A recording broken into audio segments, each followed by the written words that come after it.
नमस्कार, स्वागत है आपका जीएमएच न्यूज चैनल में। उत्तर प्रदेश में क्या क्या घटित हुआ है आज, इसी के साथ ही योगी सरकार के क्या बड़े अहम फैसले हुए हैं, सब कुछ हम नॉन स्टॉप खबरों के रूप में जानने वाले हैं। चलिए शुरुआत करते हैं। आगे बढ़ने से पहले चैनल को सब्सक्राइब जरूर कर लें। इसी के साथ ही किसी भी डिजिटल प्लेटफॉर्म पर जीएमएच न्यूज को देख रहे हैं तो फॉलो भी करना मत भूलें। चलिए शुरुआत करते हैं पहली बड़ी खबर से।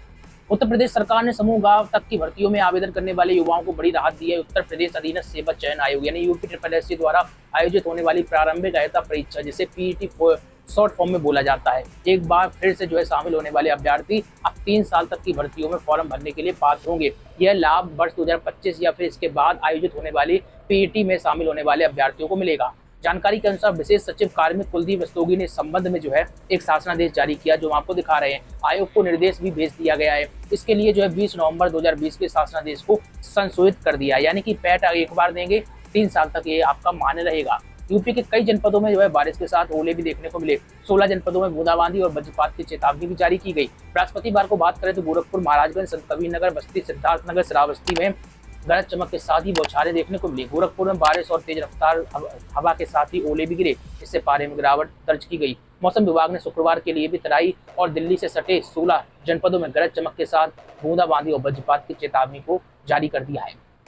इसी के साथ ही बात कर लेते हैं, अगली अपडेट आ रही है। मुख्यमंत्री योगी आदित्यनाथ के विजन के अनुसार यूपी में अब हर जनपद में 50 एकड़ भूमि को औद्योगिक उपयोग के लिए चिन्हित करने की तैयारी की जा रही है। इस कार्य को पूरा करने के लिए एक खाका इन्वेस्ट यूपी ने तय किया है और इसी आधार पर जल्द ही अवस्थापना व औद्योगिक विभाग द्वारा यूपी के अलग अलग जनपदों में कार्रवाई देखने को मिलेगी।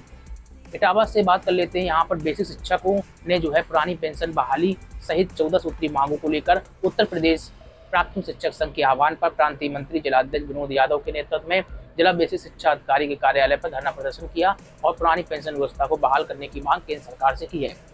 इसी के साथ ही बात कर लेते हैं, अखिलेश यादव का बड़ा बयान है। उन्होंने जातीय जनगणना के सवाल का जवाब देते हुए कहा है कि हमें इस बात की खुशी है कि सामाजिक न्याय की स्थापना के लिए एक कदम केंद्र सरकार ने आगे बढ़ाया। जातिगत जनगणना का फैसला पीडीए की जीत है। हमारे प्रेशर बनाने के बाद केंद्र सरकार ने मजबूरन इस तरीके का फैसला लिया है।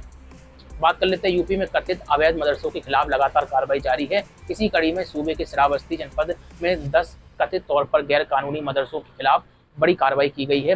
दावा है कि जिन 10 मदरसों के खिलाफ कार्रवाई हुई है वह कब्रिस्तान और सरकारी जमीन पर कब्जा करके बनाए गए थे। प्रशासन ने इन सभी 10 मदरसों को सील कर दिया है। इसी के साथ ही यूपी के मुजफ्फरनगर से एक बड़ी अपडेट है। यहाँ हिंद मजदूर संघ से संबद्ध आंगनबाड़ी महिला आंगनबाड़ी कर्मचारी संघ यूपी के बैनर तले आंगनबाड़ी महिला कर्मचारियों ने अपनी विभिन्न मांगों को लेकर कलेक्ट्रेट में प्रदर्शन किया है। आपको बता दें 1 मई यानी मजदूर दिवस मनाया गया। इसी वजह से यहाँ पर आंगनबाड़ी यूनियन का प्रदर्शन देखने को मिला। आंगनबाड़ी कर्मचारियों ने ऑनलाइन कार्य का बहिष्कार करते हुए मानदेय वृद्धि और नियमित करने की मांग उठाई। इसी के साथ ही बात कर लेते हैं, निवेशकों की रकम हड़प कर दुबई भाग निकले धोखेबाज। साइंस सिटी संचालक राशिद नसीम को भगोड़ा आर्थिक अपराधी घोषित कर दिया गया है। विशेष न्यायालय पीएमएलए लखनऊ के न्यायाधीश राहुल प्रकाश ने भगोड़ा आर्थिक अपराधी अधिनियम 2018 के तहत यह आदेश जारी किया है। तस्वीर आप देख रहे हैं। इसी के साथ ही बात करेंगे, उत्तर प्रदेश अनुसूचित जाति अनुसूचित जनजाति आयोग सपा के राष्ट्रीय अध्यक्ष अखिलेश यादव पर केस दर्ज कराएगा। आयोग ने मामले का स्वतः संज्ञान लेते हुए लखनऊ के पुलिस आयुक्त को दोषियों के खिलाफ मुकदमा दर्ज करने के लिए कहा है। आयोग के अध्यक्ष, या आपको लेटर हम दिखा रहे हैं, बैजनाथ रावत ने कहा है कि महापुरुषों का अपमान और राष्ट्र विरोधी तत्वों का महिमा मंडल सपा की फितरत है। औरैया से एक खबर आ रही है। यूपी के औरैया में गुरुवार को स्कूल से लौटने के बाद यहाँ पर एक नदी पड़ती है, नहाने के लिए 6 छात्र पहुंचे हुए थे, डूब गए। स्थानीय लोगों ने किसी तरह छात्रों को बाहर निकाला, लेकिन तब तक 2 सगे भाइयों की मौत हो चुकी थी। फिलहाल पुलिस ने आगे की कार्रवाई शुरू कर दी। वहीं 3 छात्रों को सुरक्षित बाहर निकाल लिया गया। इसी के साथ ही बात करें, मथुरा में 8 सदस्यों का एक मुस्लिम परिवार हिंदू बन गया है। पूजा पाठ और गंगा जल से शुद्धिकरण करा दिया गया और हिंदू धर्म में वापसी की है। धर्म परिवर्तन करने वाले जाकिर अब जगदीश बन गए हैं और कहा है कि उनके पूर्वज हिंदू ही थे, अब उन्होंने वापसी कर ली है। Uttar Pradesh defence industrial corridor का अहम हिस्सा है। राजधानी लखनऊ अब मिसाइल बनाने वाले शहरों में शामिल होने जा रहा है। 11 मई को लखनऊ के भटगांव इलाके में ब्रह्मोस मिसाइल बनाने की फैक्ट्री का उद्घाटन होने वाला है। यह फैक्ट्री ब्रह्मोस एयरोस्पेस के अंतर्गत बनाई गई है। उद्घाटन समारोह में देश के रक्षा मंत्री राजनाथ सिंह खुद मौजूद रहेंगे और फैक्ट्री का शुभारंभ भी करेंगे। इसी के साथ ही प्रदेश की अशासकीय माध्यमिक विद्यालयों में 14 और 15 मई को प्रस्तावित सहायक अध्यापक यानी कि टीजीटी भर्ती की लिखित परीक्षा को स्थगित कर दिया गया है। यह परीक्षा अब नई तारीख 21 और 22 जुलाई को होगी। उत्तर प्रदेश शिक्षा सेवा चयन आयोग ने यह फैसला लिया है। परीक्षा नियंत्रक देवेंद्र प्रताप सिंह ने इसके बारे में नोटिफिकेशन भी बाकायदा जारी किया है। आपको बता दें, मुख्यमंत्री युवा उद्यमी अभियान के तहत अप्रैल माह में 48,000 युवाओं ने आवेदन किया है। इसी माह में ऋण वितरण के मामले में जौनपुर ने पहला, आगरा ने दूसरा और हापुड़ ने तीसरा स्थान प्राप्त किया है। योजना के तहत प्रदेश के युवाओं को अपना उद्यम शुरू करने के लिए 5 लाख रुपए का ऋण दिया जा रहा है, यानी कि अपना व्यवसाय वो शुरू कर सकते हैं। यूपी परिवहन निगम का एक बड़ा फैसला है। एसी बसों में 10% किराए में छूट देने के आदेश को 30 सितंबर तक बढ़ा दिया गया है। ऐसा पहली बार हुआ है कि जब गर्मी में भी एसी बसों का किराया कम रखा जा रहा है।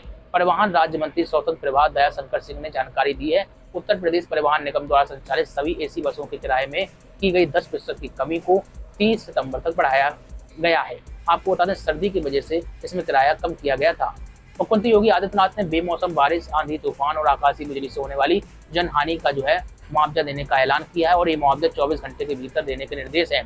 साथ ही मुख्यमंत्री ने प्रभावित जनपदों के जिलाधिकारियों को मौके पर जाकर क्षतिग्रस्त फसलों का सर्वे करने के भी निर्देश जारी किए हैं, ताकि प्रभावितों को राहत प्रदान की जा सके।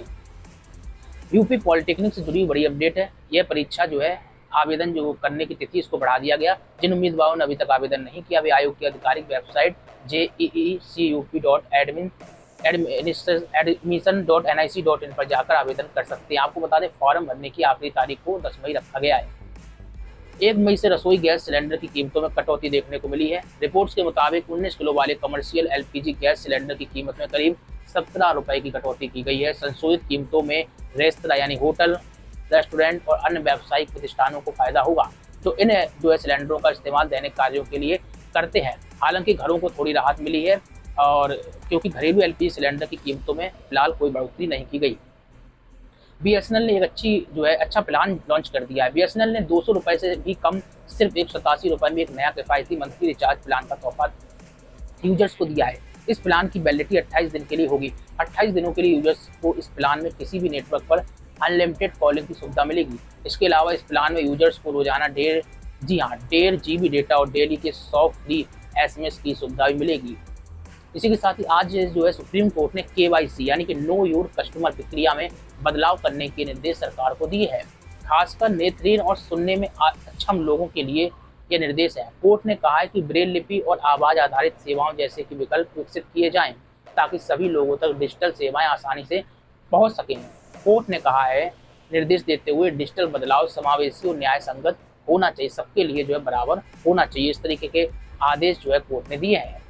भारतीय निर्वाचन आयोग ने एक महत्वपूर्ण फैसला लिया है।